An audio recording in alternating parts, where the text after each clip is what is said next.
Healing takes more than medicine. It takes connection.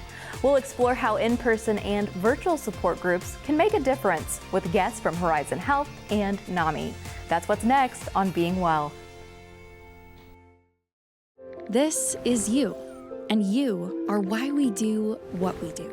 Because the way you feel matters.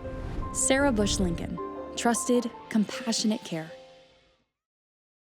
For over 50 years, Horizon Health has been keeping you and your family healthy. And although some things have changed, Horizon Health's commitment to meet the ever-changing needs of our community has remained the same.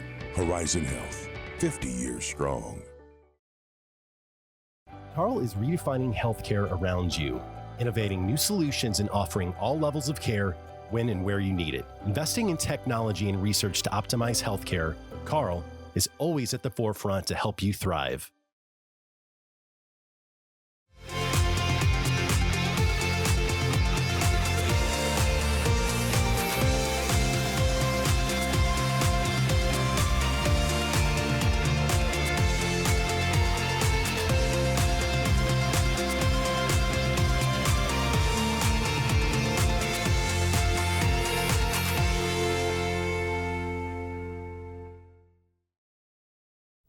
Thank you for joining us for another episode of WEIU's Being Well. I'm your host, Lacey Spence, and today we are going to talk about finding community through support groups. And to talk about that, we have two guests joining us today from Horizon Health. We have Marissa Rollins, we have April Stowers. Welcome to Being Well. Thank you. Thank you. And so your role there, you're both social services coordinators? Yes. Fantastic. Well, before we dive into the topic today, I would love for our viewers to get to know you, maybe where you're from, that sort of thing. We'll start with you. I am from north of Martinsville, Illinois. I have been at Horizon Health for about 3 years, in social services for about 15, and okay. I am an alumni of EIU. Welcome back to campus. Thank you. And you? I am actually from Indiana. I've been doing social service work for about 13, 14 years now, and been with Horizon Health since June of 2023. All righty. So we're talking about support groups today. Very important to find your community, your tribe, your people when you're going through maybe some of life's tough stuff. So when it comes to support groups, why is it an important part of kind of whole person care? We'll start with either one of you, whoever wants to field it. Well, so a support group is just a gathering of people coming together and being there for each other. And sometimes it is very nice being able to come in one place with the same people, that community, to have that support or words of wisdom, advice during that time. Sure. Did you want to add anything?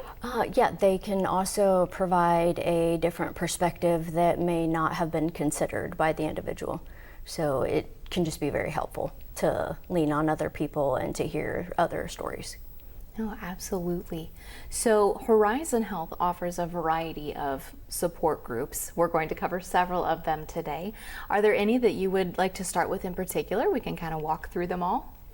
The Cancer Friendship Support Group. Okay. It is every fourth Tuesday of the month. It is open to the public. They have a presenter. And then we also allow for them to share stories, give advice during the support group.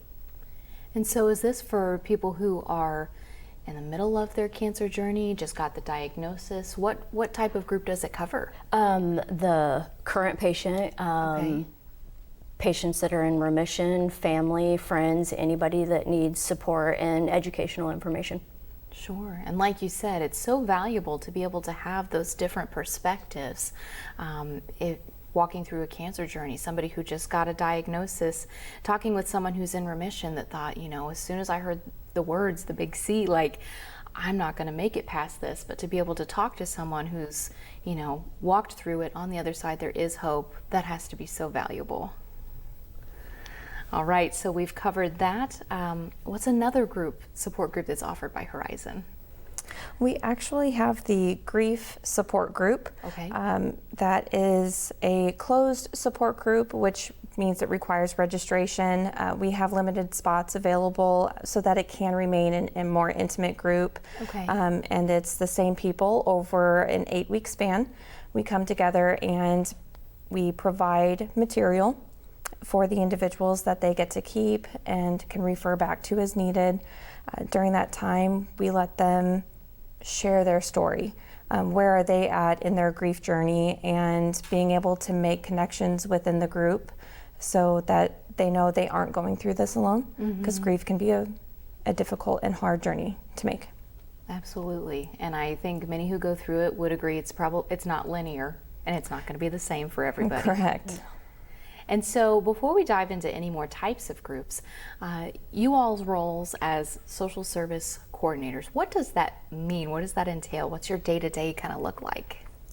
We help connect individuals to community resources, which may consist of resources for food, transportation, medical referrals,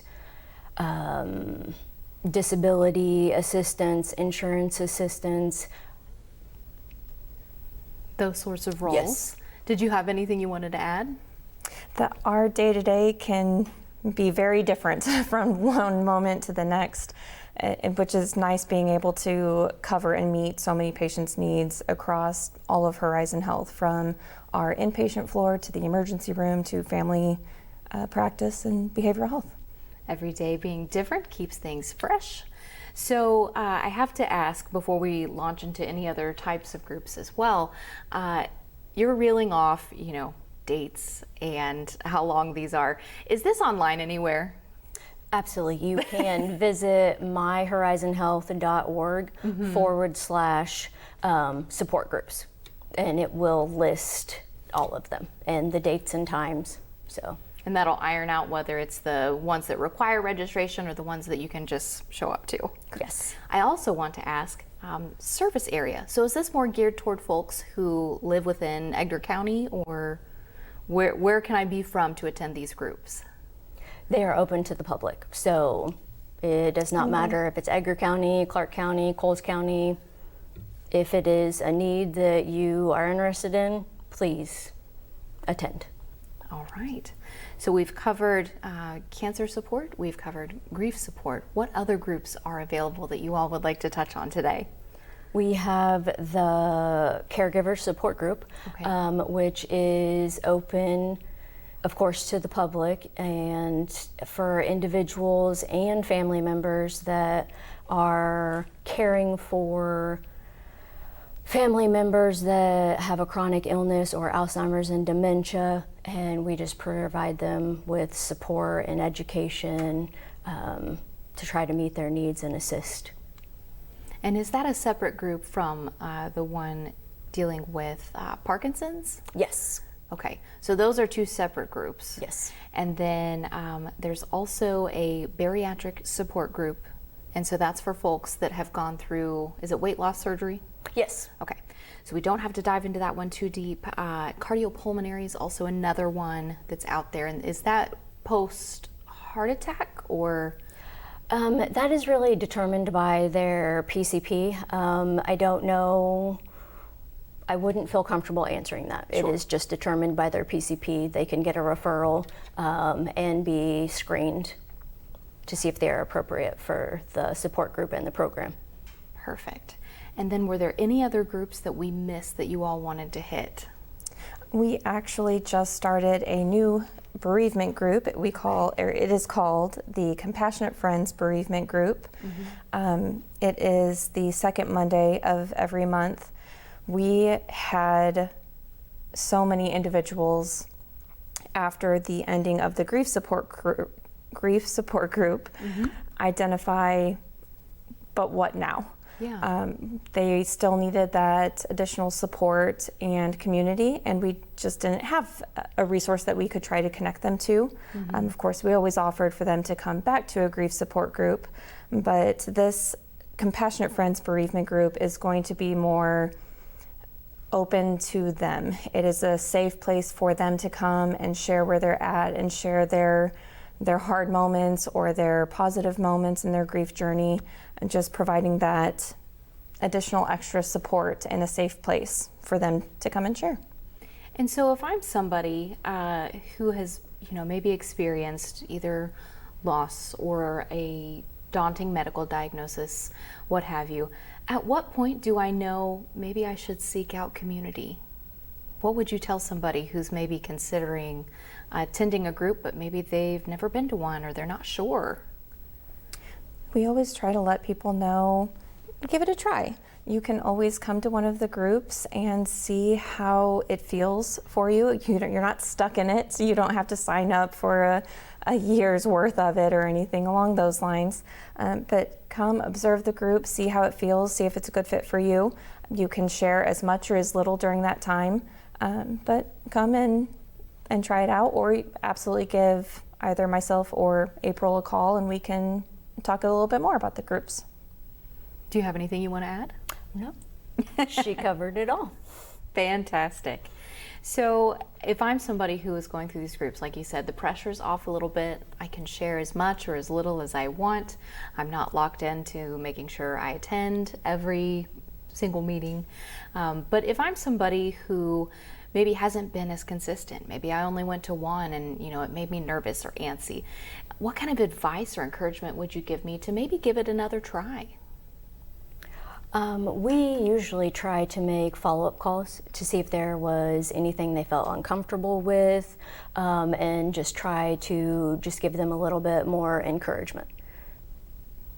Fair enough.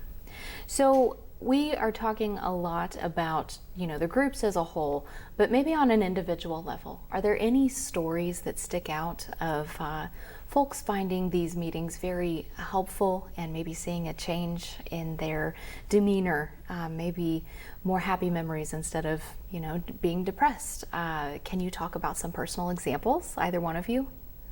I have one from the Caregiver Support Group. We had a hospice organization speak, and it helped out one of our members tremendously. She was able to utilize them to come into her home to help her support, and just give her some self-care time.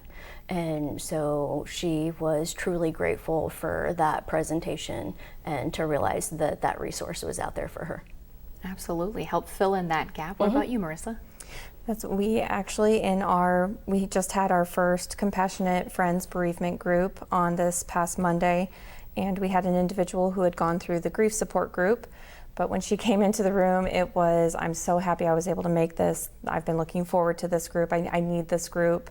And it was wonderful to see that she wanted to be there and needed to be there and felt safe to come. Mm-hmm. Has to be heartwarming, I'm sure. And with these resources, I feel like you might have hit on it earlier, but just to reiterate, is there a cost to this? No, they are free to the public. Anybody can come, no charge at all. And so it's not, an insurance thing. Nope. Earlier when you mentioned having a PCP make a call, what was that for again? For a referral for the cardiopulmonary support group and program. So there's just a smidge of difference there. Yes. Yeah. So we've talked about a lot of the groups that Horizon Health offers, and there are other resources out there that I don't want you to go into detail about, but if I'm interested in maybe something more, maybe different topics, what types of places can I look toward to maybe find other support group type resources? I think April and I both would absolutely be more than willing to meet with an individual or just speak with them on the phone and give them those different resources, either closer to their area or maybe it's a different group that they're needing. You can also potentially ask local churches. Some places have bulletin boards that may have different groups posted as well. So just keeping your eyes peeled and ears open, if you will. So we are talking about these support groups. What has it meant to you to have such a direct role in helping to facilitate them, make sure that they're accessible to people? It's just been an honor to be able to facilitate them and to be a part of it. You see a big difference, and it's a need, and the individuals are compassionate about coming, and it's just a great resource that we provide for the community.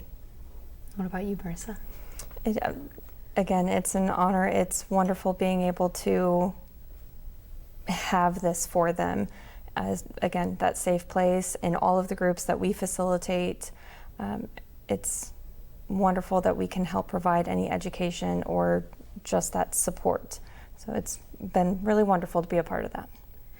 You mentioned that every day that you all come to work is something different, and that there's a lot of resources that you coordinate. And I think it might be important for people to know that they can turn to you when trying to seek out these resources. Can we pivot a little bit and talk about different ways that Horizon Health is supporting people in the community? Yeah, sure. Marissa, you shook your head great big. So what kind of opportunities are there for people? Is it food insecurity, or what are we looking at? We definitely try to assist as much as possible with food insecurities. We also assist a lot with housing. We can help individuals find housing applications, help them complete them, help turn them in if there's that barrier. We try to help remind with different communications, different resources for connecting them to food options, or even potentially seeing if they could be eligible for the Meals on Wheels program at Horizon Health. Was there anything you wanted to add, April? Insurance. It is a barrier for a lot of people, and we just try to help them navigate different options and resources that are out there for them. Most of them have no idea where to begin, and it is just great that we can assist them with that. Sure. So does that look like filling out the paperwork, scoping out? Yes, absolutely. Research online and filling out applications. Yes. What about basic definitions? I mean, just trying to explain what a co-insurance is or things like that. Do you ever help break that down? Yes. As needed. Yep. Right.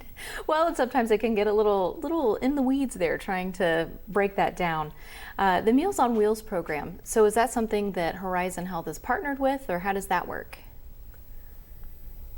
It is through the hospital, and it is for Edgar County residents, and it's just a short application to see if it's something that they're interested in, and we discuss the dietary options and the proportion of meals and different things like that. Excellent. Well, I thank you both for your time today and coming on Being Well. And while our guests from Horizon Health did an awesome job highlighting all of their in-person support groups, we wanted to share more about other resources, other ways that people can find support, and maybe they don't feel comfortable doing so in person or in that type of group setting. So we wanted to look on the virtual side of things. And for that, we will be welcoming in the National Alliance of Mental Illness Illinois chapter executive director. We've got Sara Gray joining us. Welcome to Being Well. Oh, thank you so much for having me today. And I'm happy to discuss some of the things that we bring to our community members across the state virtually. So I am the executive director of NAMI Illinois, and we have 21 affiliates throughout our state. And one of the roles that NAMI Illinois does is serve the parts of Illinois that are not served by their local affiliates. So we give online support groups, mental health education, community presentation, and advocacy. Our primary role in Illinois is to train community members all the way throughout the state so that we can grow our grassroots mental health organization. But we offer support groups 5 days a week. Okay, well that covers you pretty well here. So you explained a little bit about what NAMI is already, and like you said, support groups is something we want to kind of dial in on. I think a first thing I'd like to ask, as far as virtual support groups, does this cost? No, it's 100% free all the time. Wonderful. So now that we've laid that out, as far as how these groups are arranged, is there a mental health professional on the line? Is it just peers? Kind of break that down for us. So we're peer-led, but we're trained. Okay. And all of our programming at our state or our local affiliates are led by NAMI trained volunteers with lived experience. And they're peers that experience symptoms, or the other cohort are peers that love someone. So like a caretaker or a parent, someone that loves someone that has symptoms. And peer-led models create trust, empathy, and connection. And there's data that shows that it reduces the stay or duration of a hospital visit, or how frequent someone might need a hospitalization because of we know that we have our space. We know that it's not crisis care, but studies have showed that peer-led services really help a family and the individual.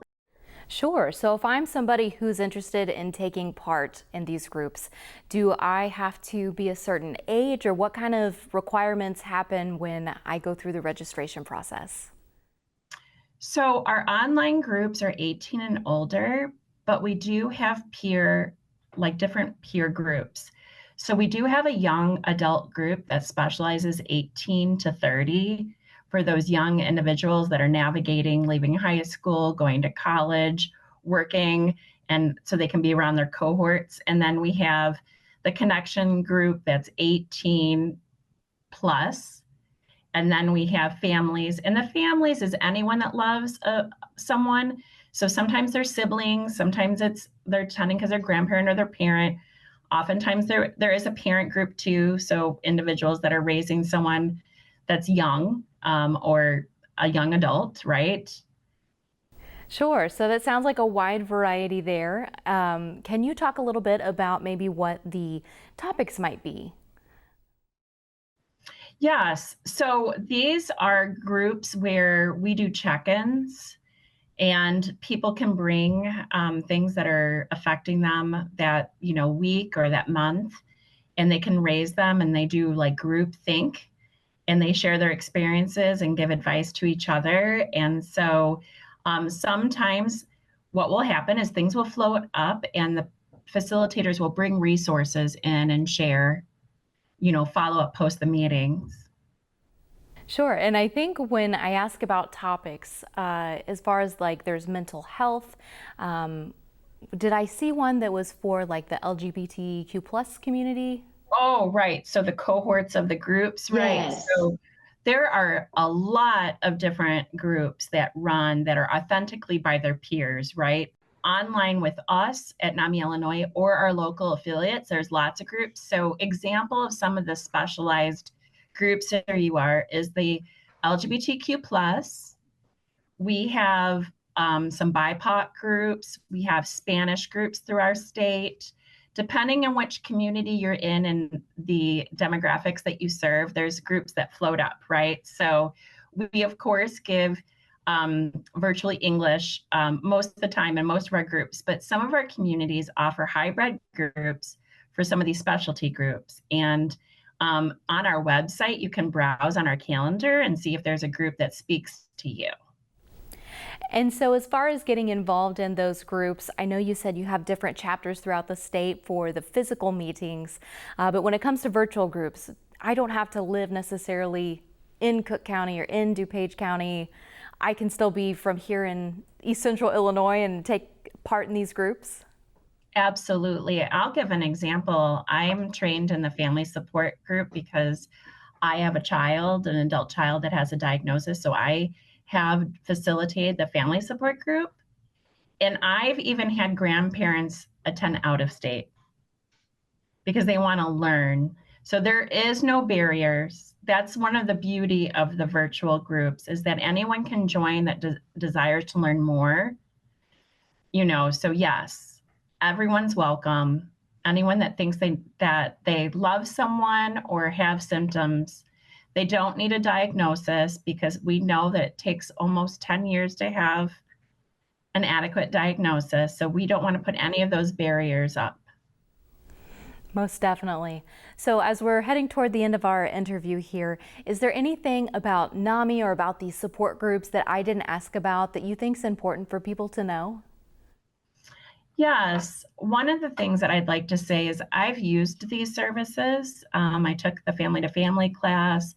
I became trained as an educator and as a facilitator and did the youth programming for Ending the Silence at junior high and high school. So if there's an area of a need in your community and you want your church to have a mental health presentation, your school to have one, wherever you feel there's a need in your community, please reach out because that's the work that we do. We want to meet people where they are. We want to give them the resources so we can save lives. I think you summed it up perfectly there, meeting people where they are. Sara Gray from NAMI, the executive director there, thank you so much for coming on Being Well. Thank you for having me. The pleasure is ours, and we thank our viewers for joining us for this episode. We also thank those from Horizon Health who were on earlier in the episode, and we hope to see you next time. Carl is redefining healthcare around you, innovating new solutions and offering all levels of care when and where you need it. Investing in technology and research to optimize healthcare, Carl is always at the forefront to help you thrive. For over 50 years, Horizon Health has been keeping you and your family healthy. And although some things have changed, Horizon Health's commitment to meet the ever-changing needs of our community has remained the same. Horizon Health, 50 years strong. This is you, and you are why we do what we do.